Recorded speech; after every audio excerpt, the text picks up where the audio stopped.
Hello friends, welcome to my channel M ব্লগে। আমি মালবিকা আবার চলে আসছি তোমাদের সাথে আড্ডা দিতে। এখন আমরা হাওড়া স্টেশনে আছি, তোমরা দেখতে পাচ্ছ বন্ধুরা।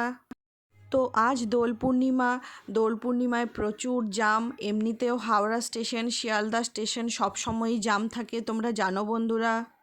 এখন আমরা স্টেশনে দাঁড়িয়ে আছি নবদ্বীপ ধাম যাওয়ার জন্য। তো ওখান থেকে মায়াপুর যাব, ইস্কন মায়াপুর।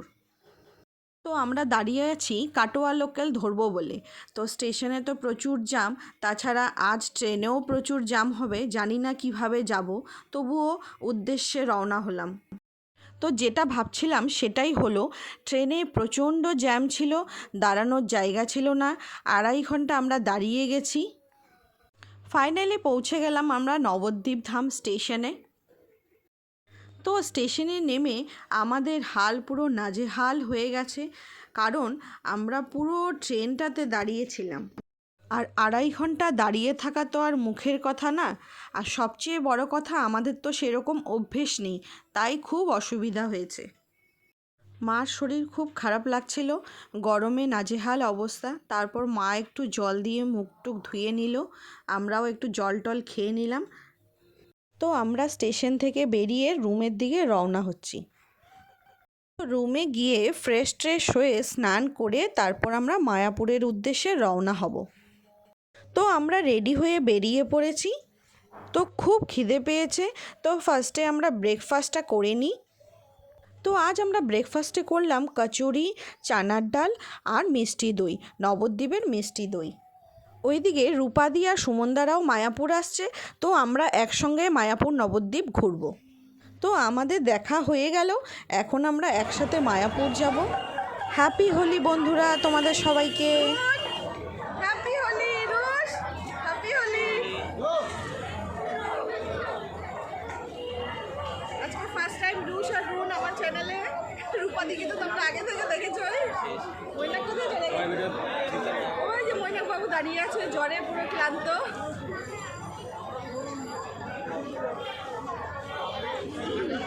সুমনদা, হ্যাপি হোলি। এই যে আমাদের হিরো সুমনদা। এখন আমরা সবাই নবদ্বীপে। এই যে আমাদের মাদার ইন্ডিয়া চলে আসছে। হ্যাঁ হ্যাঁ, মাদার ইন্ডিয়ার টিকিট কেটে চলে আসছে। ওই রুশরুমকে দাও, রুশরুমকে দাও। আমি হ্যাঁ খা পরে খাও, পরে পরে।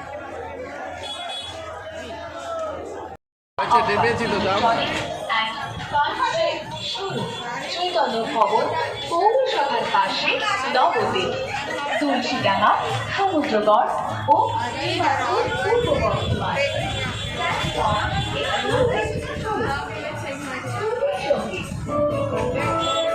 নিজের স্বপ্নের বাড়িকে সুন্দর করে গড়ে তুলতে হলে আপনাকে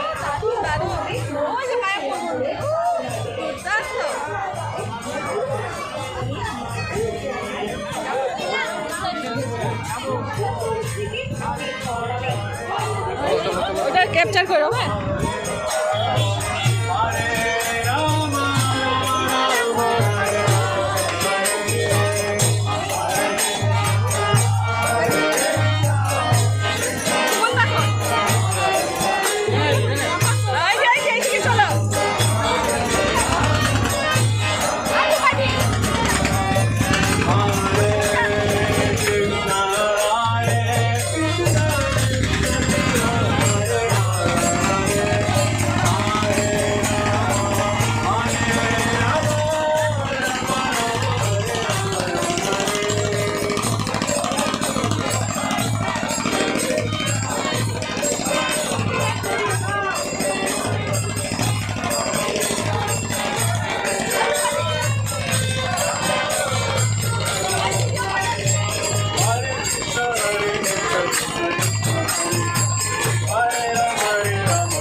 ফাইনালি আমরা পৌঁছে গেলাম নবদ্বীপ ঘাট থেকে মায়াপুর ঘাটে। তো এখন আমরা একটা টোটো নিয়ে ইস্কন মন্দিরের দিকে রওনা হব। জানো তো বন্ধুরা, এখানের টোটোগুলো এত বড়, আমরা 8 জন ওটাতে হয়ে গেছি। তো আমরা টোটোয় চেপে ইস্কন মন্দিরের দিকে রওনা হলাম। তারপর টোটোতে উঠে টোটো ভাইয়ের সাথে কথা বলে, তো ভাই বলছে এখন তো মন্দিরের দরজা বন্ধ থাকবে, তো যদি আপনারা নবদ্বীপ ঘুরতে চান তাহলে আমি আপনাদের ঘুরিয়ে দিতে পারি। তো টোটো ভাই বলছিল 4টার পরে ইস্কনের দরজা খুলবে।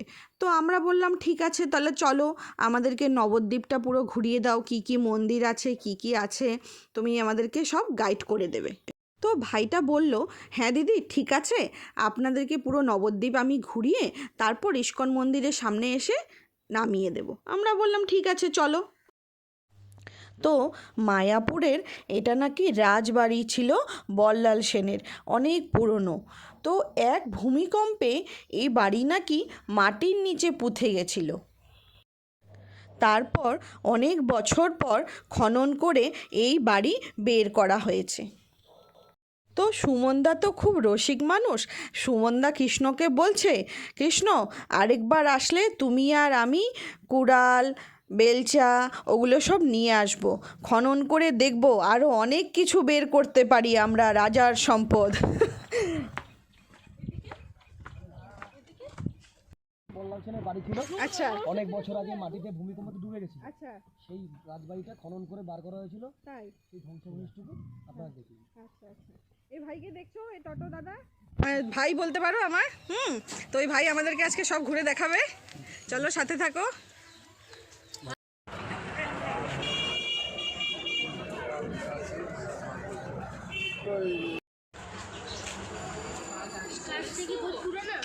পাঁচশো বছর পুরনো। বলো। এই গাছটা আপনার এই মহাপ্রভু নিমাই লাগিয়ে দিয়েছিলেন। আমি একজন মুসলিম ছিলেন, মুসলিম ধর্ম থেকে হিন্দু ধর্ম গ্রহণ করেছিলেন। মহাপ্রভু যখন আপনার নিমাই যখন কালী সাহিত্যে দীক্ষা দিয়েছিলেন, তারপরে তিনি মারা গিয়েছিলেন। তারপর যখন মারা যান, ওনাকে সমাধিতে এই গাছটা লাগিয়ে দিয়ে গেছিলেন। সেই গাছটা এখনও বেঁচে আছে, 500 বছর পুরনো গাছ। এটা হলো গোলক চাপা গাছ বলে। সেই গাছটা এখানে দর্শন করা হয়। ঠিক আছে। এটা হলো নিমাইয়ের মাসির বাড়ি। আচ্ছা, এর ভেতর রাধাকুণ্ড আছে, শ্যামকুণ্ড আছে, গোবর্ধন পাহাড় আছে, বড় বড় মাছ দর্শন করা আছে। এটাকে বলে গুপ্ত বৃন্দাবন। ইসকনের যে মেন ভক্ত ছিল শিলা প্রভুপাদ, ওনার গুরু মহারাজের মন্দির।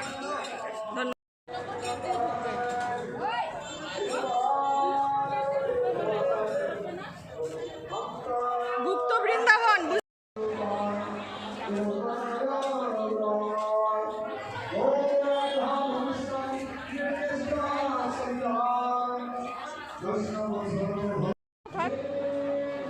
আসো বাদি, এটা হচ্ছে রাধাকুণ্ড।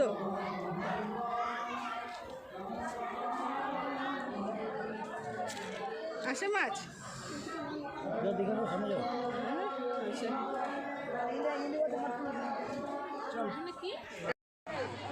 গোবর্ধন।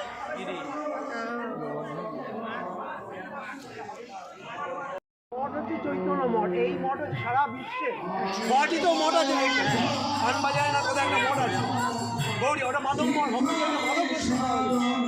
ওই মঠ যা দেখবেন সব হচ্ছে এই চৈতন্য মঠের আশ্রিত হয়ে যে যার মতন মঠ করেছে। তার মূল হচ্ছে এখানে এসছে না।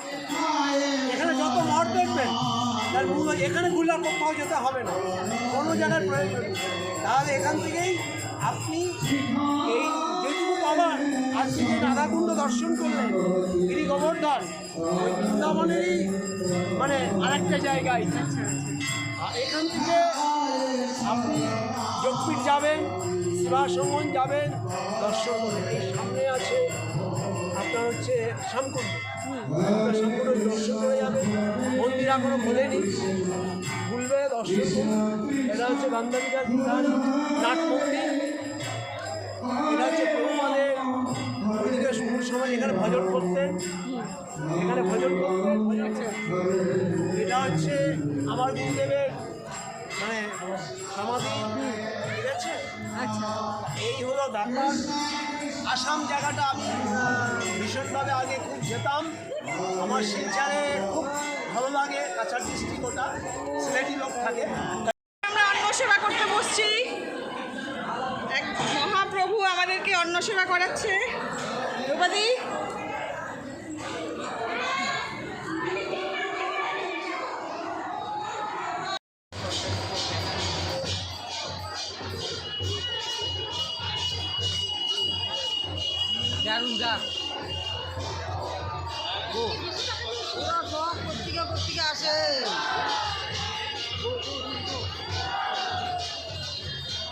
সারাদিন আজকে পরিক্রমা করবো।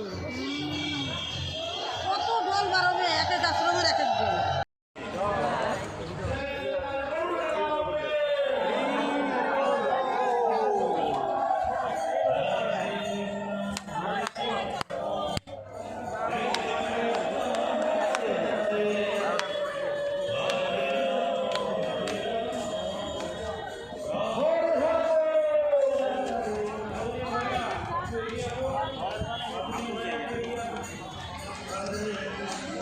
মায়াপুরের প্রথম মন্দির।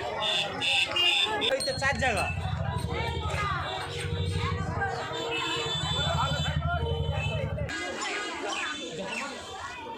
ভগবান শ্রী চৈতন্য মহাপ্রভুর জন্মস্থান।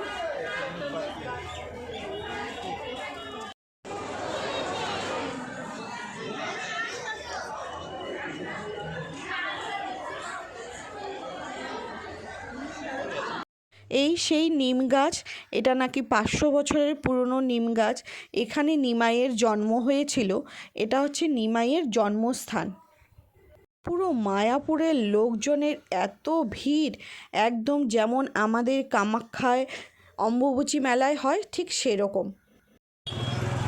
এই ভাই আমাদেরকে আজকে পুরো মায়াপুর ঘুরিয়েছে, তোমরা দেখেছো ভাই ঘুরিয়েছে। তো তোমরা যদি এই ভাইয়ের সাথে ঘুরতে যাও ভাইয়ের টোটোতে, তাহলে ভাইয়ের কন্ট্যাক্ট নাম্বারটা একবার বলে দাও ভাই। 8436 8436 না 7866 7866 89 447। আমরা আবার এই ভাইয়ের টোটো করেই যাবো ঘাট অবধি। ঠিক আছে, বাই বাই, থ্যাংক ইউ। তো ফাইনালি আমরা চলে আসলাম মায়াপুর ইস্কন মন্দিরে।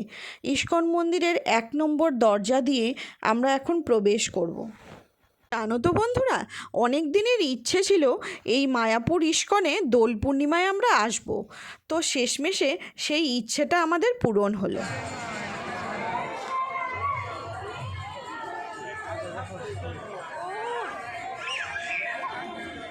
এই যে এখানে নাম কীর্তন হতে থাকে সব সময়।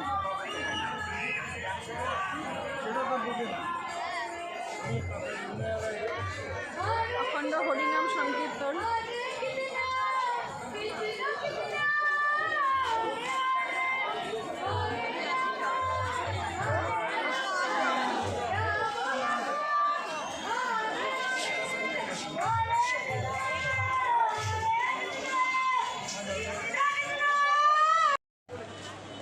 দারুণ লাগতেছে বলো।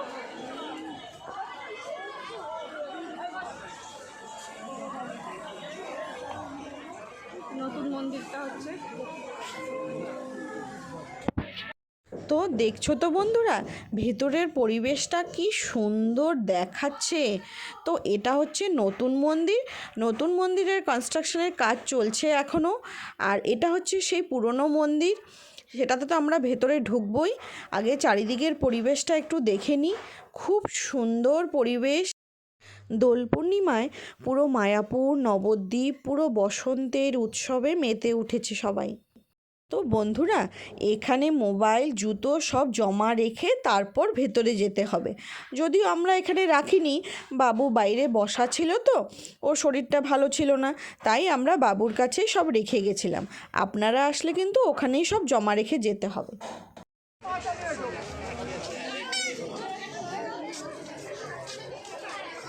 তো ভেতরে প্রচুর দোকান আছে, পুজোর সামগ্রী বিক্রি করছে।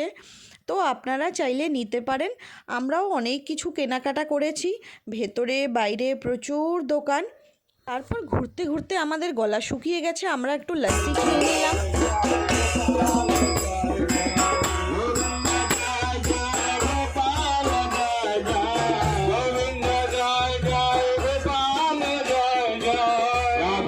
মনোহরি গো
আম্মা এখানে আমার দিদুন এটা দিদুনটা ফাঁকা